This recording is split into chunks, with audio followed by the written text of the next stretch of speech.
masih berkenan hadir secara virtual di kelas kita.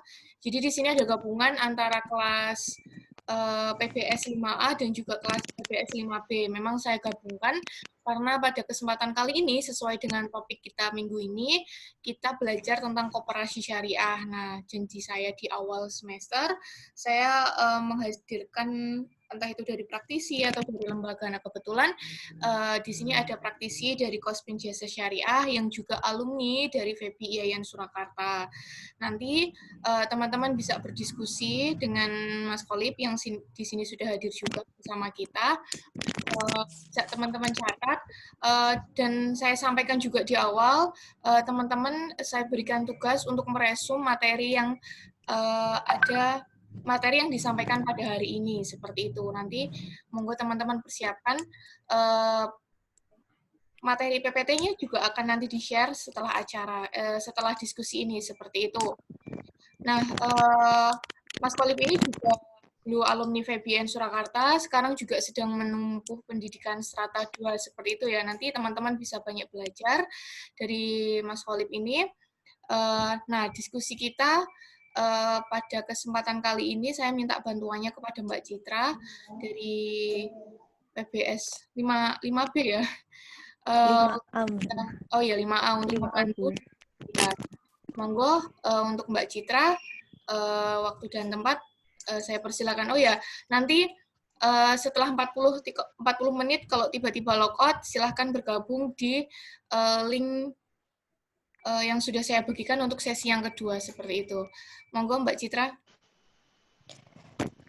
Oke, baik. Terima kasih, Bu, atas waktunya yang telah diberikan. Oke, sebelumnya Assalamualaikum warahmatullahi wabarakatuh. Waalaikumsalam. Oke, baiklah teman-teman, seperti yang sudah dikatakan Ibu tadi, Bu Afsah, bahwa pertemuan kali ini kita ada sesuatu yang berbeda dari pertemuan biasanya, di mana biasanya kita akan belajar teori bersama Ibu, tapi pada kesempatan kali ini, pertemuan ini di hari Sabtu tanggal 3, kita akan belajar tentang koperasi syariah bersama dengan praktisinya secara langsung. Nah, tanpa menunggu terlalu lama, izinkan saya untuk membacakan kurikulum vitae dari pemateri. Oke,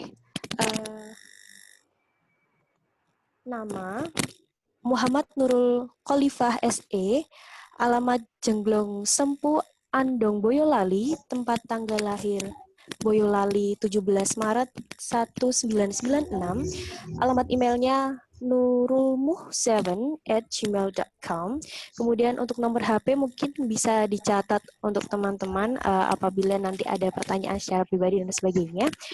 0857 2551 2188. Kemudian untuk riwayat pendidikan SDN Karangasem, SMPN 1 Simo, SMAN 1 Simo, IAIN Surakarta di jurusan Manajemen Bisnis Syariah, kemudian Universitas Muhammadiyah Surakarta di Magister Manajemen.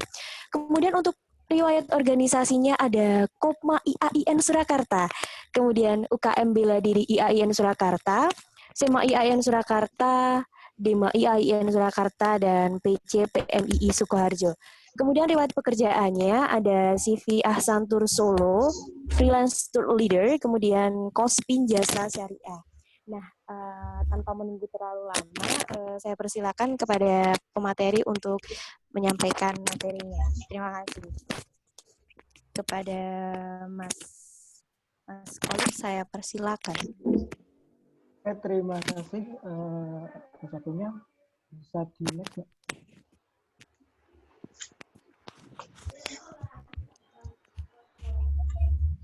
Sebelumnya, Assalamualaikum warahmatullahi wabarakatuh.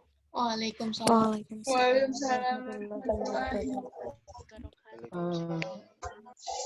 Baik, sebelumnya saya ucapkan terima kasih atas waktunya dari moderator dan juga Bu Hafsyah. Baik, kali ini saya akan menjelaskan tentang bagaimana operasional koperasi syariah berdasarkan pekerjaan saya ya. Sebelum kita membahas tentang koperasi syariah, kita bahas dulu tentang koperasi. Sebentar ya, Mbak. Iya, sekadar. Oke, koperasi sendiri itu dapat diartikan sebagai badan usaha yang dimiliki serta dikelola oleh para anggotanya. Jadi pada intinya koperasi ini adalah unit usaha dari anggota untuk anggota dan oleh anggota. Mana anggota ini menjadi peran yang sangat signifikan. Makanya dulu ketika saya masih kuliah di FEBI, pernah saat itu BEM FEBI Yayan Surakarta membuat unit usaha dengan nama Korma, yang kepanjangan adalah Koperasi Mahasiswa. Ini menjadi sebuah kontroversial pada saat itu dan banyak diprotes oleh anak-anak Kopma karena menggunakan nama koperasi namun tidak ada anggotanya. Tidak ada anggotanya, tidak ada simpanan wajib dan simpanan pokok yang harus dibayarkan, dan tidak ada RAT, tidak ada pengurus, dan tidak ada pengawas. Dari mana bisa dikatakan koperasi? Nah, makanya menjadi kontroversial pada saat itu. Sekarang sudah menjadi Febimart. Dialihkan namanya menjadi Febimart kalau salah, yang berada di bawah tangga itu. Jadi kalau kita bicara koperasi, landasan hukum koperasi sendiri adalah Undang-Undang Nomor 25 tahun 1992. Pernah direvisi menjadi Undang-Undang Nomor 17 tahun 2012. Namun dikembalikan lagi ke undang-undang ini karena dirasa Undang-Undang Nomor 17 tahun 2012 itu membuat koperasi sendiri terlihat kapitalis, ya. Jadi kurang mengedepankan nilai kekeluargaannya. Oke, bisa di next.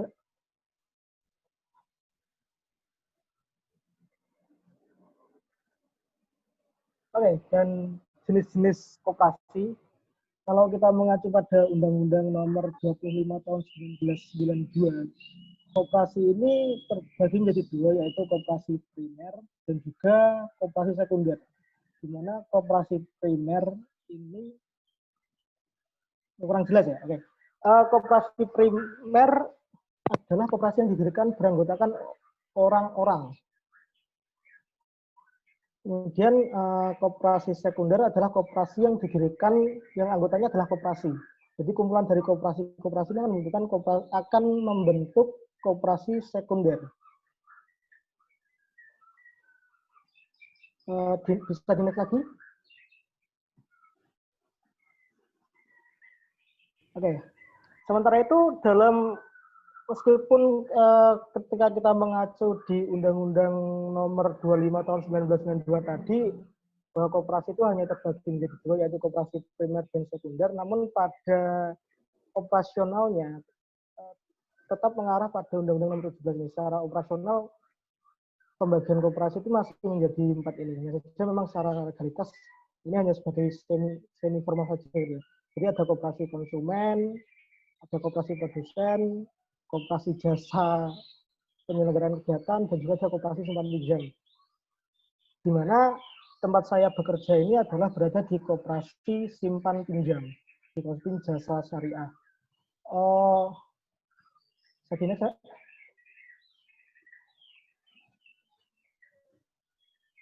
Oke, untuk Kospin Jasa sendiri, mungkin sedikit menyinggung saja ya, tapi tidak usah terlalu lama.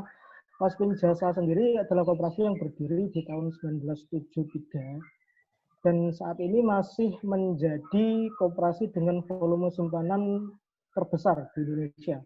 Kalau ingin tahu mungkin bisa dicek di websitenya, ada juga Instagram resminya di @kospinjasa.id dan Kospin Jasa Syariah. Bisa di next?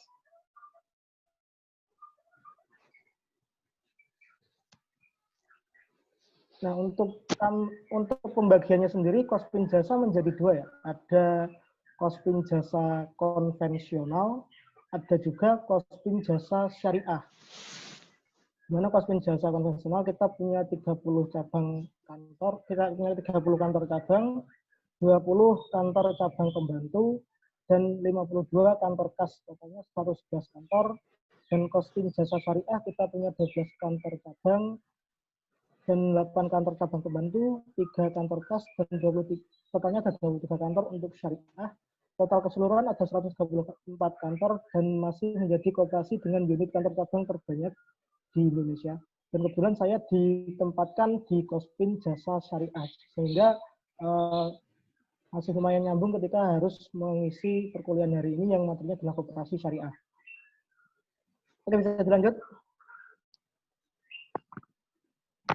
Oke, karena di sini koperasi simpan pinjam, maka produk yang dijual adalah produk simpanan dan juga pembiayaan, di mana yang kita layani adalah nasabah.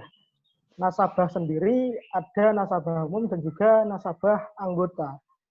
Perbedaannya kalau semua nasabah yang ingin memproduksi di costing jasa itu akan dikategorikan sebagai nasabah umum. Cuman untuk nasabah yang bersedia mengikuti persyaratan menjadi anggota, maka dia akan menjadi nasabah anggota. Nah, secara gamblang, secara mudahnya memang untuk syarat menjadi anggota ya dua yang tak tulis ini ya. Jadi mengajukan permohonan untuk menjadi anggota.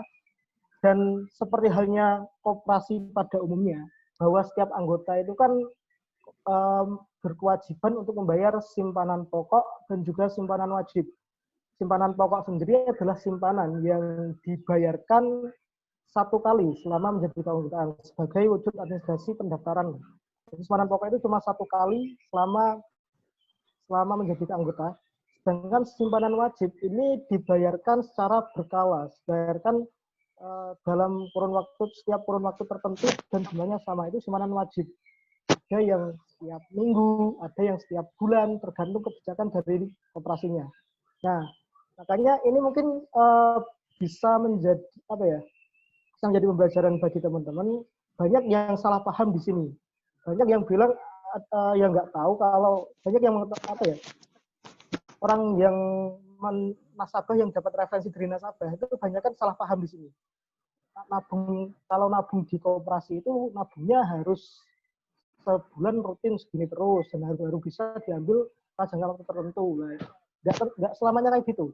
Jadi kan ada tabungan induk, ada juga tabungan anggota. Mungkin saja itu yang dibayarkan secara rutin itu bisa jadi simpanan anggota, bisa juga adalah simpanan berkala. Oke, bisa di next.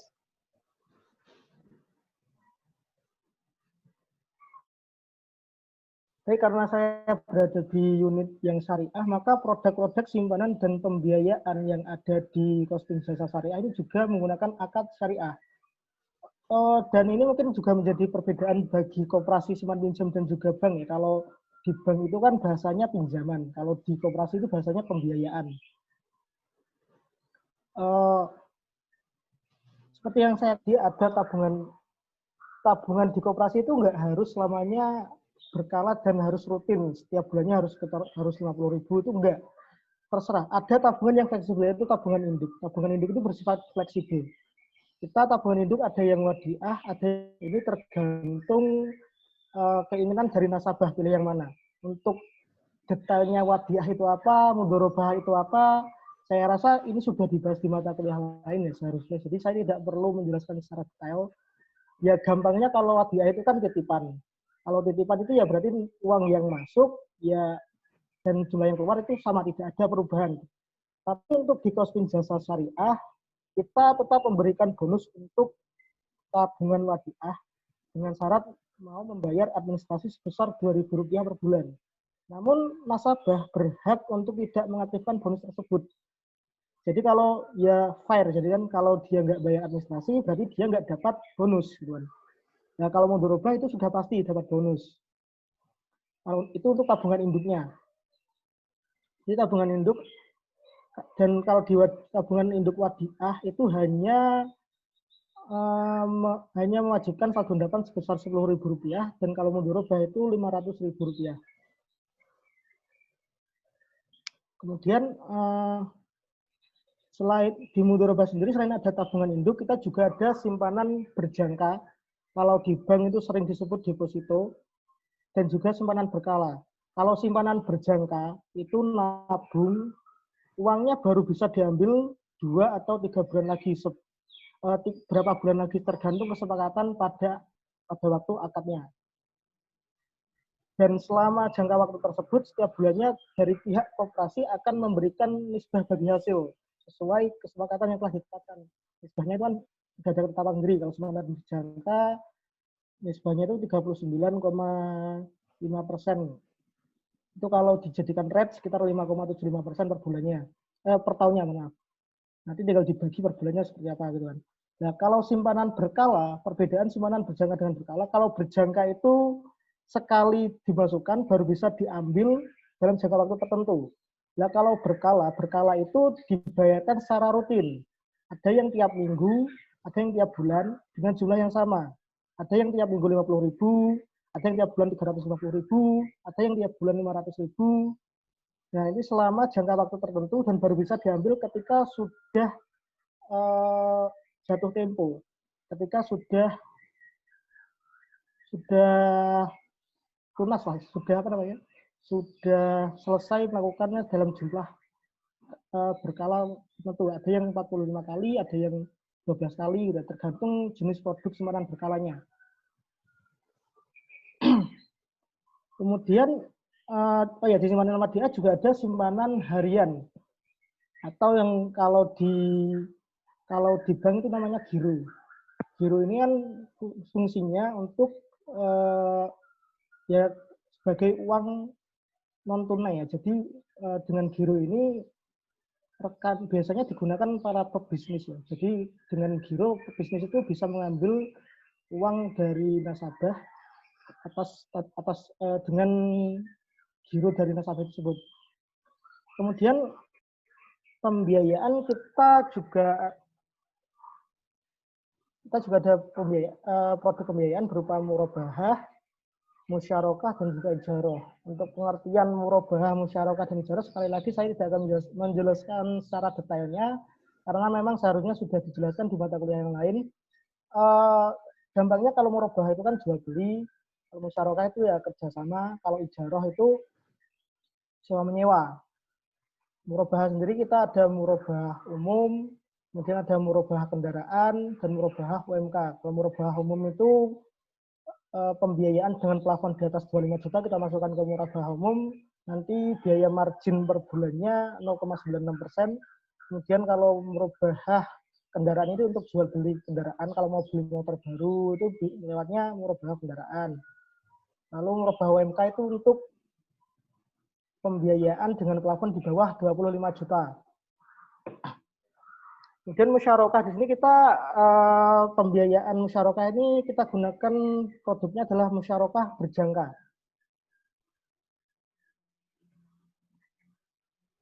Jadi kalau simpanan berjangka tadi nabung baru bisa diambil setelah jangka waktu tertentu.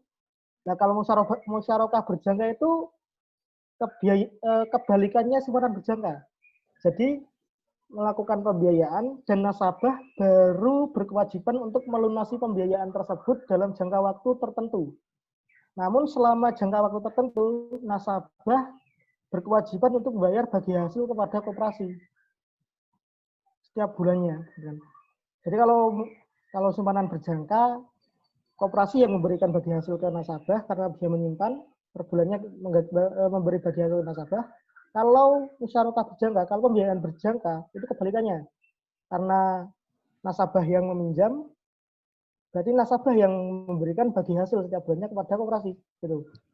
Kemudian ijarah. Ijarah ini sewa menyewa, kita ada multi ijarah jasa dan juga ijarah haji. Di mana ijarah haji di sini menggunakan akad ijarah bitamlik.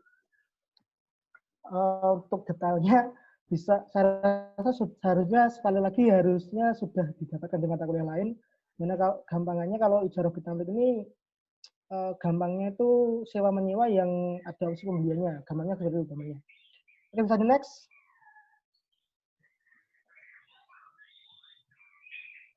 Kemudian perhitungan bagi hasil, perhitungan nisbah bagi hasil. Memang untuk perhitungan nisbah sendiri berbeda-beda ya. Setiap koperasi itu memiliki kebijakan yang berbeda-beda. Ada yang menggunakan perhitungan nisbah itu memperhitungkan pendapatan koperasi, tapi ada juga yang menggunakan tetap. Nah, untuk alasan marketing, Paskun Jasa menggunakan perhitungan nisbah yang ditetapkan menjadi equivalent rate.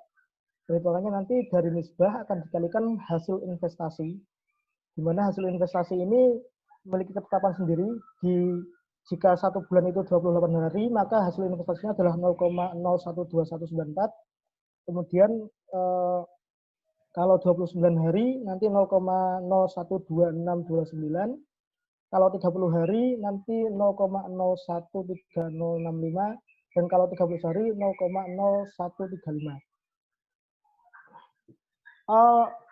Ini mungkin apa ya yang menjadi perbedaan untuk konvensional dan syariah itu kan jenis bahannya. Namun secara operasional untuk alasan marketing memang beberapa lembaga keuangan syariah itu tetap menyampaikan rate-nya untuk alasan marketing. Karena kalau nasab perhitungan dengan nisbah ini kan belum terlalu akrab untuk masyarakat umum. Jadi masih menggunakan perhitungan rate. Karena kalau nasabah itu disuruh menghitung nisbahnya, nanti ya harus, belum lagi kalau yang perhitungan nisbahnya masih menggunakan penghasilan koperasi, itu kan masih kelamaan, harus tahu penghasilannya berapa, nisbahnya segini, lah itu kan nasabah mungkin akan susah untuk memperkirakannya. Makanya untuk alasan marketing, kita menggunakan equivalent rate, dan kita pun juga ketika marketing yang kita sampaikan langsung ke equivalent rate-nya, tidak mengomongkan nisbahnya. Karena kalau ngomongin nisbahnya terus nasabahnya kan harus menghafalkan hasil investasinya, ini akan sulit dipahami oleh nasabah. Jadi gitu ya. Ini mungkin jadi pembelajaran juga nanti untuk mahasiswa ketika nanti PPL magang di lembaga keuangan syariah atau mungkin nanti setelah lulus diterima di lembaga keuangan syariah, kalau disuruh marketing kok yang disampaikan kok rate langsung tidak pakai nisbah. Nah, ini alasannya untuk alasan marketing ya. Jadi supaya bisa dipahami oleh masyarakat umum. Oke, bisa di next.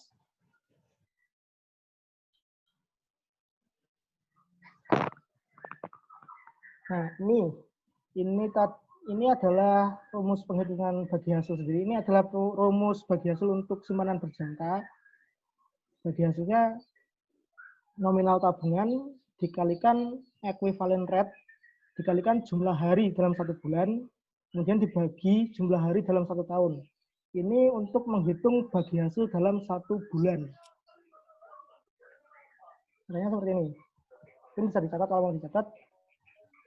Kemudian untuk rumus perhitungan angsuran di murabahah, ini rumusnya rumus penghitungan angsurannya nominal ditambah nominal yang dikalikan margin dikalikan jumlah bulan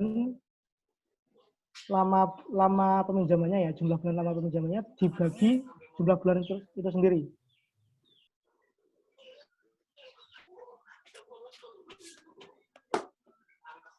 Habis ya waktunya. Oke, kita maksimalkan dulu ya. Mungkin bisa dicatat dulu. Oke, dan margin ini adalah tingkat bunga ya, tingkat bunga. Kalau di konvensional itu bunga, kalau di syariah itu namanya margin. Perbedaannya di sana. Bisa di next.